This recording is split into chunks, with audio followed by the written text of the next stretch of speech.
Hey, welcome to Viking Preparedness. I am Pastor Joe Fox. Living the dream. You know what this is? Can't hold it up in front of you. It's a tourniquet. It's orange. I got this one from a state trooper friend of mine, and he keeps orange ones on his visor of his patrol vehicle.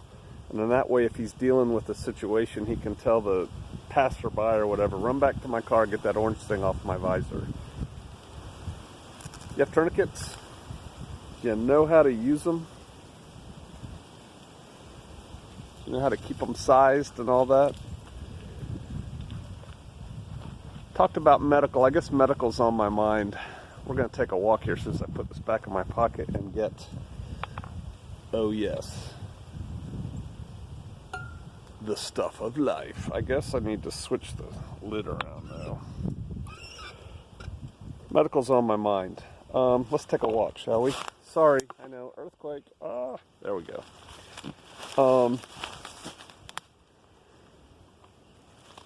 Our own Kevin Musak made a cogent post on yesterday's video, and I don't remember the particulars. I rarely do, but the thrust of it was our medical system,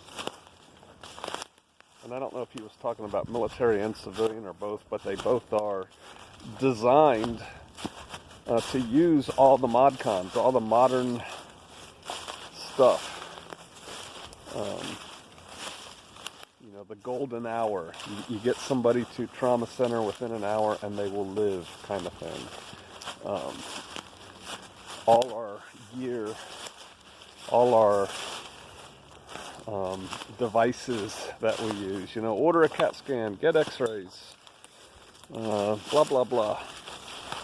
It's all very modern, and it's all going to go away. Oh, and another point he said was that as the system devolves, everything will quickly go back to 1800s level technology with the knowledge we have today, but that could, I'm trying to pick my route and talk to you at the same time, that could,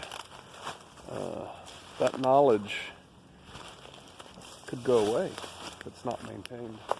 And a lot of it isn't that useful. A lot of modern physicians aren't really good at austere conditions, which is what we're quickly going to move into. It's worth your time if you're interested in this stuff to read. There's about 3 or 4 pretty good books out there written by and about Doctors Without Borders, Médecins Sans Frontières, MSF.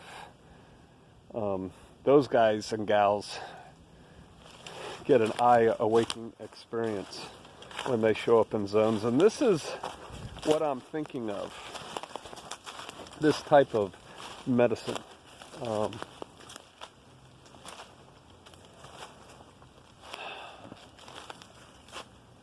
The military, specifically Special Operations Forces, know this. I talked yesterday about Special Operations medics. They're awesome. They're just awesome human beings. And for the last almost 2 decades now, we SOF have operated in an environment that we control for a large degree, meaning if we need a medevac, we can get one, generally. And yes, within an hour, we can have the injured party in a surgical ward, right? A surgical ward. And then that can, do the immediate things that need to be done.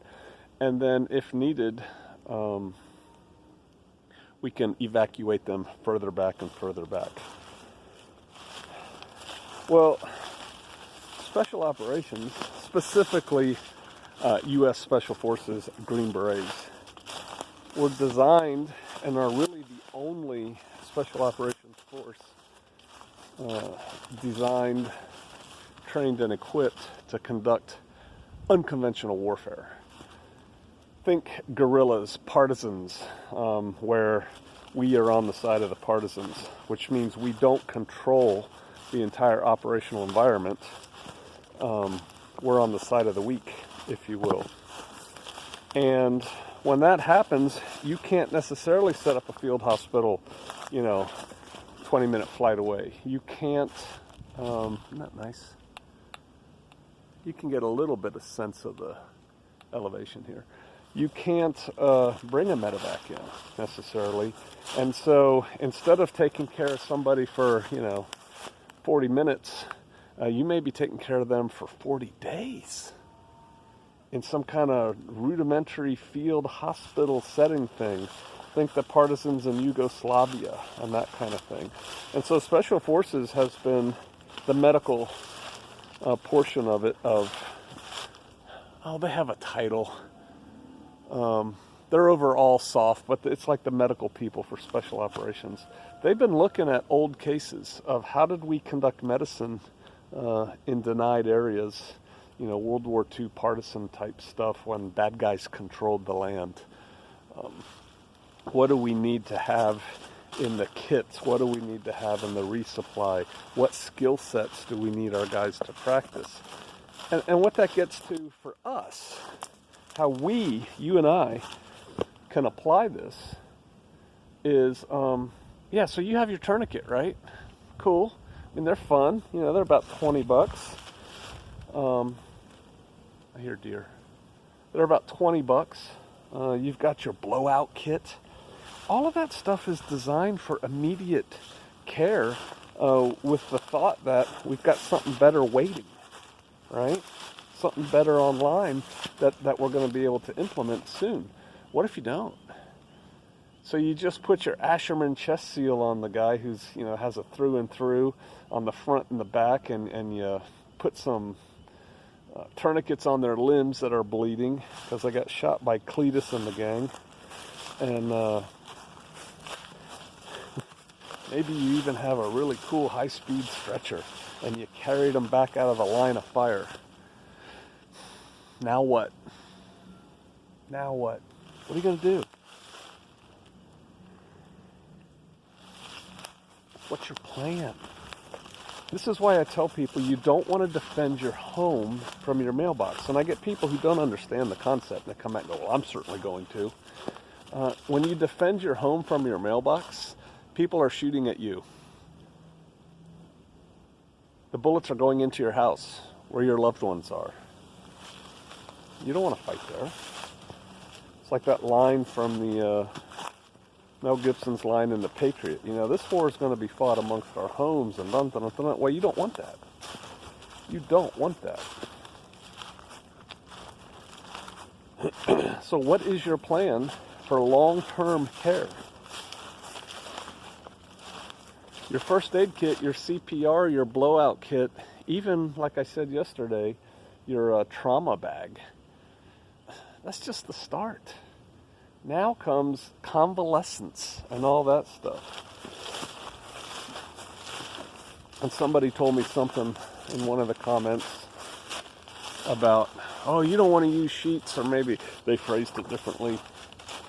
I buy honest-to-God military stuff, blah, blah, blah. Well, this is a good place to hunt. I'm right on a deer trail.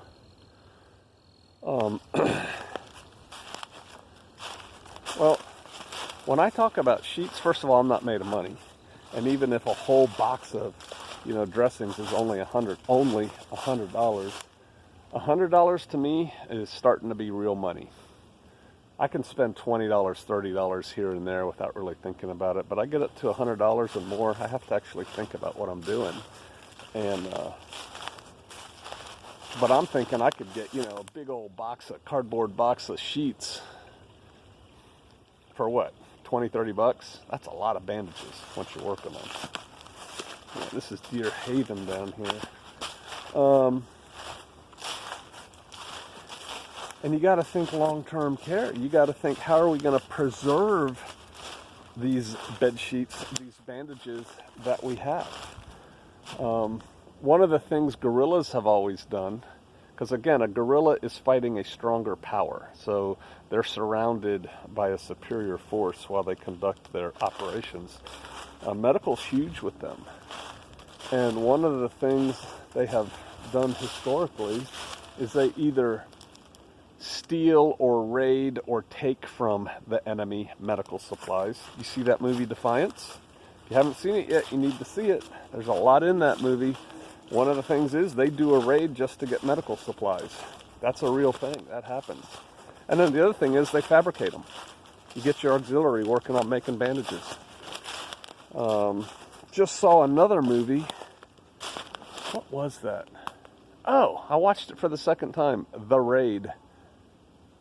And it's at the raid at Cantabuan in the Philippines. They raided a Japanese, had a POW camp of mostly Americans, some allies, and they were going to kill all the prisoners as we were retaking the Philippines. And but there's a whole subplot in that movie about nurses who stayed behind in the Philippines, were in the auxiliary, and were getting supplies, medical supplies to the prisoners. And one of them wrote a book, Angels of Mercy or something like that, that I need to get and read. But how do you sustain your medical care? And as long as I'm there, let's talk about that a little bit. Somebody here, man, I wish I could give you credit. A regular poster of the comments said he liked the term self-reliant. I like that term too. How are you going to be self-reliant on medical? Because see, at some point you're going to use up your supplies. Then what? Then what? It's just like food storage. I think everybody should have a robust food storage program. But that's your emergency stock. What's your long-term plan? What do you do when that runs out? How do you replace it when it runs out? You know, in the military, we have this concept called the reserve. And as a commander, you always keep a part of your force that you control in reserve to influence events, you know, to reinforce success, to plug a hole in the line when you're on the defense, to take advantage of opportunities, to react to unforeseen things. You got to keep a reserve. And, you know, it's anywhere from a ninth to a third of your force. And the reserve doesn't have a given mission. They're just be ready to do a bunch of things. That's kind of what your emergency food supply is. It's your reserve for when, oops, we're out of food. But it's not your solution. We all need to start thinking long term. We all need to start thinking austere environment where nothing, you have what you have and that's it, and nothing else is coming. I was playing with, and I still have it half assembled, I'm never coming home rucksack. Basically, I put that rucksack on and walk out into this. And eventually I'll get around to doing it and probably write a book on it. But you know what I don't have in it? Food. It's not designed for that. If you're never coming back, you need stuff that will allow you to conduct life. And food that you carry in your rucksack, how much food can you carry in your ruck? A week at most? Then what? That's not what the ruck's designed for. The ruck, in my mind, is designed as basically a toolkit to help you forge a new life.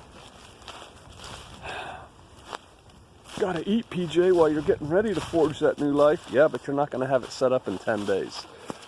Which is why I have like a fishing kit in my long-term ruck. Which is why you don't need a fishing kit in a regular bob. People put fishing kits in bug-out bags. Man, just put food in there and go. Go, go, go. But I'm getting off track. Think sustainability. Think long-term. Think self-reliance. This is not me telling you don't have a tourniquet or 3. This is not me telling you don't have a blowout kit or a robust first aid kit.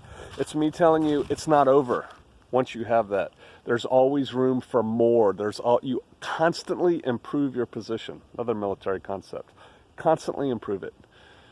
That's what you need to be doing. That's what I try to motivate y'all to do. Constant improvement, constant forward motion. Start thinking about that. All right, I'll see you out there. Hey, well, I will see you out there.